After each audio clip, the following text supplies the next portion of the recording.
Pero wala naman yata nag-i-smoke ng kamatis. Oh! Memoirs of the guerrillas. Ano sa It kanya? is true. Marcos is a B-medal guerrilla officer. Di ba binili lang niya yung mga medals ng Sinubrahan mga lang anti-collectors? Hindi siya kontento. Hindi siya kontento ng iilan lang. Sinubrahan niya. Okay. Ako si Angelo Bernardo. Welcome sa Dekada Collectible Show. I-feature namin dito ang mga coins, collectibles, vinyl records, toys, books, antiques na dumadaan sa amin. At mag-interview din kami ng mga collectors and dealers. Siyempre, hindi mawawala ang ating mga picks at mga pasyal na may kinalaman sa collectibles. Tara, pasyal tayo!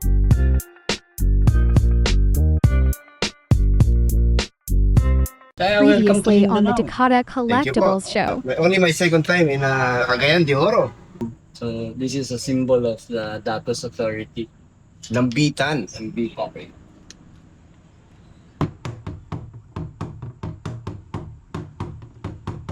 Oo. But during that time, the island is not called Limasawa. Masaw lang ang nandyan sa Butuan. Masaw lang yung sa Oo. Butuan.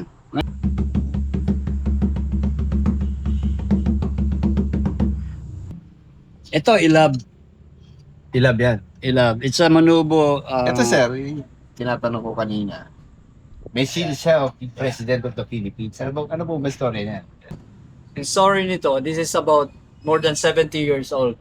Or 70 plus Okay. year old. Hindi pa nag-80 dahil this was given sa inauguration ng presidency ni President Quirino. Nag-busy siya ni Rojas when Rojas died. This is a humidor. Cigar humidor. Tabacalera. Tabacalera. Okay. Ayan. 24 pieces ng cigar. Okay. Andyan. Ayan, may seal. Ito. Oh, may seal. Legit. Ayan. Meron kasing seal May ng seal. President of the Philippines. So, Kompleto to. akala kong may ganito lang, si Ramos. Kasi Oh, mahilig magtabako. Oo. Yung pala meron din si Quirino. Oo, it's Mm. 24 cigar. 24. Sa inauguration niya, so ito yung inauguration gift ng mga guests niya dumating sa inauguration. Inauguration Oo. gift. Oo. Binigyan niya to. Oo. To cut the story short, nakakuha na ko ng isang case ganito, Tabacalera. Tabacalera. Kompleto to. Si Tabacalera, local brand yan. Oh. Tabacalera is used to be nag-monopolize ng tobacco industry ng Philippines. Spanish time. Spanish Started time. in the 18th century. Na monopolize nila for 200 years. Tabacalera na ba sila? Tabacalera. Hindi pa sikat yung Cuban cigar. Meron na tayo from Hindi the pa sikat? Philippines. Okay. Ngayon, sa historical importance ito, kasi gusto kong matikman eh. For every piece na sinindihan ko, record ko yan. Yung mga record. Bago Kailan kayo ngayon. nagsimula?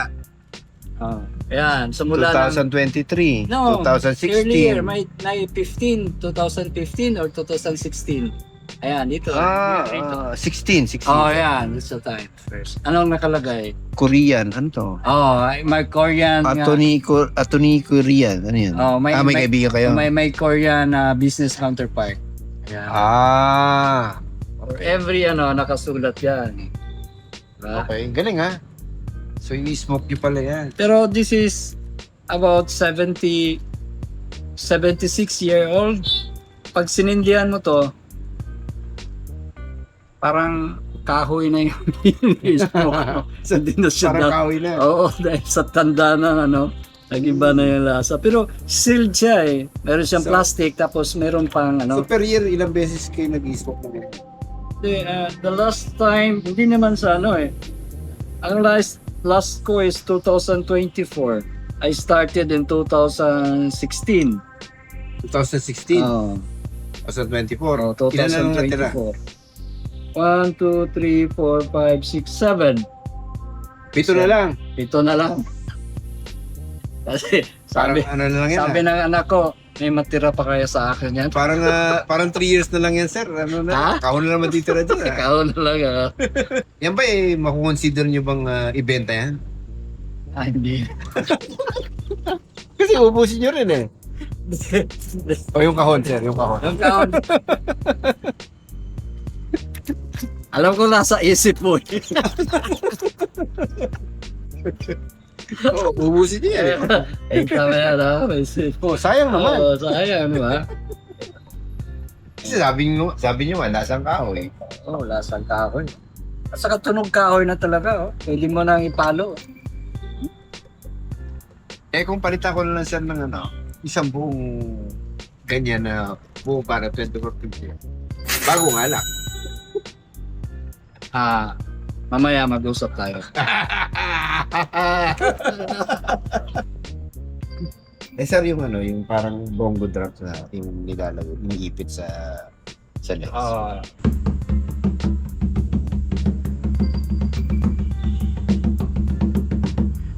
Open ba kayong pakawala?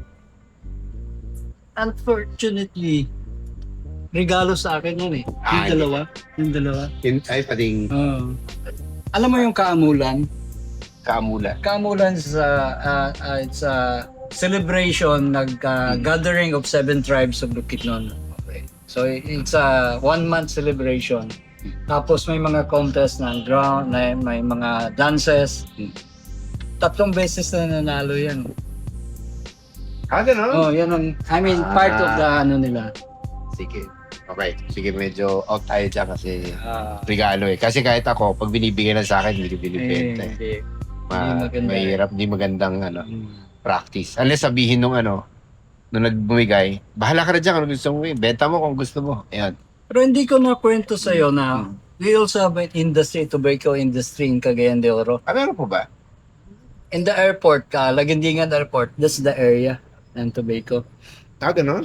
Every Thursday, traders from as far as Basilan and in the Visayas, Negros, Cebu, pumupunta dyan to trade. Gumagawa ko ng sarili ko. Cigar. Gumagawa kayo sarili yung sigar? Hindi to quitis cigar to.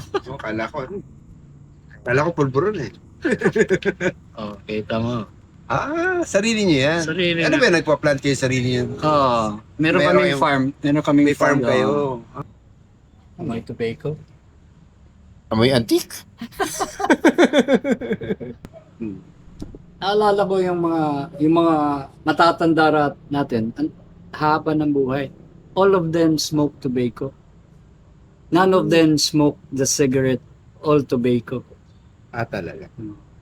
Dahil the nicotine content is something to do with our body. Meron tayong tinatawag na nicotine receptor sa cells natin. It's proven by science. And nicotine is not only present in tobacco leaves, it's also present in the vegetables. Ang nicotine present sa vegetables? Tomato has nicotine. Cabbage has nicotine. Surprisingly, wala namang kumakain ng vegetables eh. Pero wala naman yata nag-i-smoke ng kamatis.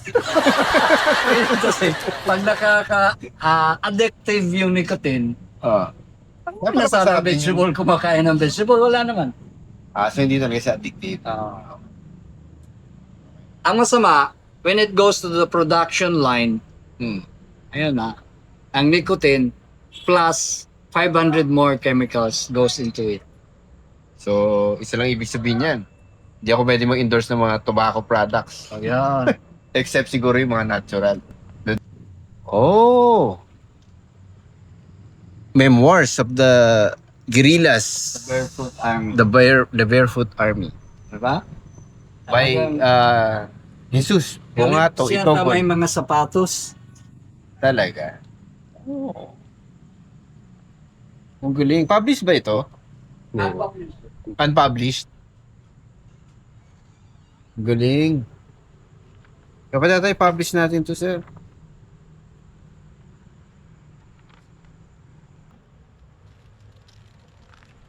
Okay, mahabang ito. Basahin nito. Pero, ito maganda kasi to first-hand account ito eh. Diba? My unit at regimental headquarters in Dalipuga, Iligan was headquarters company under Lieutenant Ignacio Uy. Very detailed yung ano niya. Ganyan.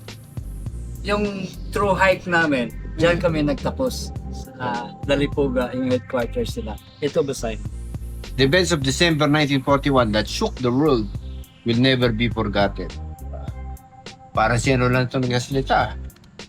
Sino ba? Churchill? Simple yung wish niya eh. Si Roosevelt? We wish that the new generation, especially the students and the children, will not forget us. That one sentence drove me to fight my own battle. Okay. Dahil ang Cagayan de Oro 10 years ago, nakalimutan na rin. So, Paano nakalimutan? they didn't even know, nalaman nila, alam nila na guerrilla is the present guerrilla. Hindi nila alam na in World War II may guerrilla pero who fought for our home and freedom. So I made a campaign. I studied first using this. Okay. Then I went to the radio, TV, interviews and everything then. With that advocacy, like-minded person na walang mga material, kumapit sa akin. Then we made the move to study World War II guerrillas. In Cagayan. Cagayan de Oro, up to Okay. Iligan. Ayan yung mga untold story talaga. Kaya, Dapat mabibring to light. Kasi Tapos- actually, heroic yan eh. No less heroic yan than the known na no. yung mga guerrilla story, fighters. i-filter mo eh. Pero hindi mo sabihin na, ay mali yan, yung grandfather mo, hindi naman lumaban yan eh. Ano, narinig lang niya. Hindi, i-filter mo yan. You have to Oo. take all the stories and some of them classify mo lang as folklore o kwentong barbero. Barbero. Paano ko kinonfirm? Nakuha ko yung website sa NARA. NARA is National Archives for Records Administration in Minnesota. Oh. There was, ang Philippines kasi, binabayaran ng US ang mga war damage claim o your services. So, there was one unit sa government na doon mo sinasubmit yung mga affidavit. Then, if i-filter nila kung totoong guerrilla to hindi, Marcos story is there. So, nakuha ko yun dahil Story ni Marcos. nandun yan lahat. Digitize niya ng, before it was digitized by Philippine Veterans Association o PBAW. Nakuha ko yun dahil declassified na. After 10 years, 48 after 58, declassified na. In year 2000, ginawa lang digitized. So, ma-access mo na. Okay. When you tell me the story of your grandfather, pwede ko triangulate doon. Pwede i-check doon. Serial number, everything is there. Okay. Maganda rin ano yan ha. Maganda rin source yan. Yung Nara kasi may mga nakuha nga ako doon sa isang episode. Yung Day of Valor episode ko. Ito yung sinasabi ko sir. Ayun, May, katulad may yung loop kanina. siya. Oo nga, may loop Tapos siya. meron gano'n. Tapos may pangalan. Oo, pangalan Kaya ano, siya. yung ko improvised eh. Tingnan natin. Ito yung tatlo.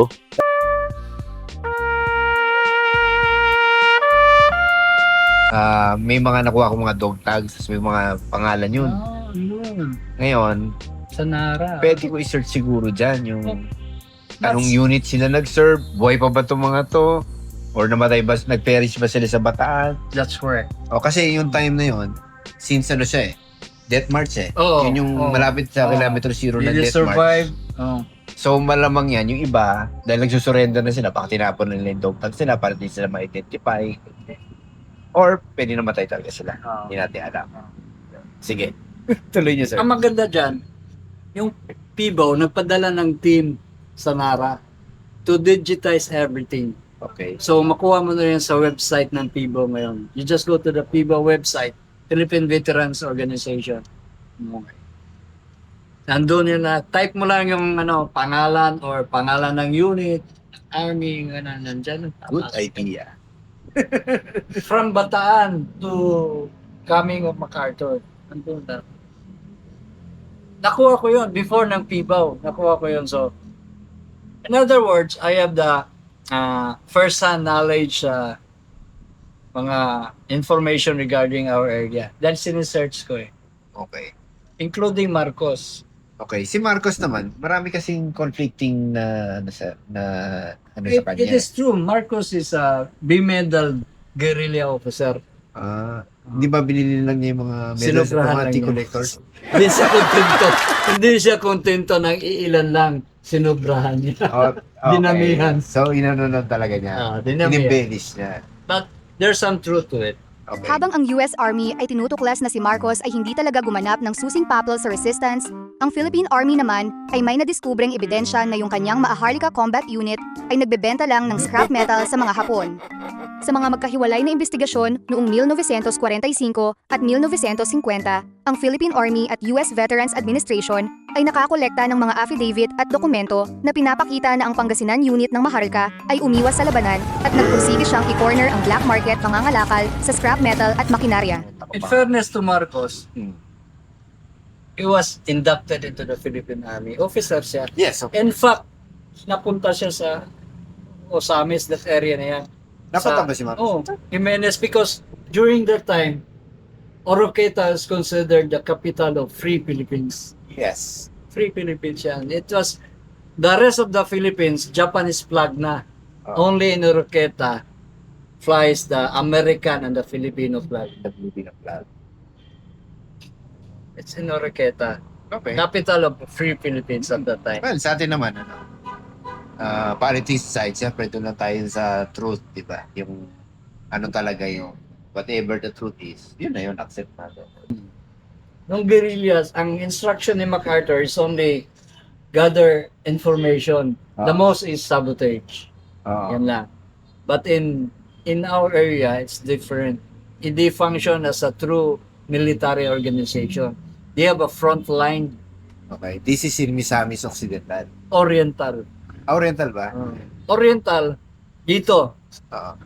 Dito, marami ng mga encounters, dami na namamatay. Dahil nga, may front na. Yun yung front. Yung front. Oriental. Yung front natin is yung bridge ng Bara Upol. So yung Occidental, yun yung nasa bandang likod. Tabok, ang tawag namin Tabok. Tabok. Tabok is Yung Oroqueta. yung Yung Oroqueta. Oroqueta. O sa Misamis, yung Occidental yan. Tabok. Kaya mas maganda yung guerrilla notes sila kasi may time silang may time sila i-design yung maayos, yung multicolored. Score mo kung ilang datos na mention yung guerrilla notes. Panglima na ata to. Paano ko parinig, ano? That time, the guerrillas, that made us Filipinos proud. You know why? Without any instruction or without any instruction from above the top organization, each community, they simultaneously rise up against the Japanese. That was in September, only 4 months after the surrender. In short, matigas yung ulo natin. Oh, At dahil matigas yung ulo natin, hindi nasakop ng Japanese yung Australia. oh, Kasi natay down yung Japanese forces. You're doing your homework, ha? Of course. You're doing your homework, ha? Si Homa ay boasted sa organization ng military sa Japan. In less than 1 month or 1 month, makuha ko na yung Philippine surrender na yan. But it took him 5 months, almost 5 months. 5 months. While the rest of the countries in Asia folded 1 week, 1 month, tapos na. Labanan. Yung mga Pilipinos, 5 months. So, na-recall yung ibang forces nga supposedly for conquest sa other parts, dinala balik sa Bataan. Napakaganda ng koleksyon ni Sir Raul at lalong maganda at masaya na makipagkwentuhan at makipagpuntahan sa isang katulad niya na may pagpapahalaga sa kultura at kasaysayan. Sa pakikipag-usap sa kanya, marami akong natutunang mga bagay tungkol sa nakalipas ng Mindanao na hindi basta-basta mapupulot sa mga aklat paaralan. So, hindi tayo nakabili kay Sir Raul. Naintindihan ko na mahirap talaga magpakawala ng gamit ang isang kolektor. Pero payag ba tayo niya kadekada na bumalik tayo ng Maynila na wala tayong naiuwi galing Mindanao? Siyempre hindi. Bago pa man kami pumunta kay Sir Raul, ay may iba na kaming pakay sa Cagayan de Oro. Ano kaya ito? Abangan sa susunod na episode.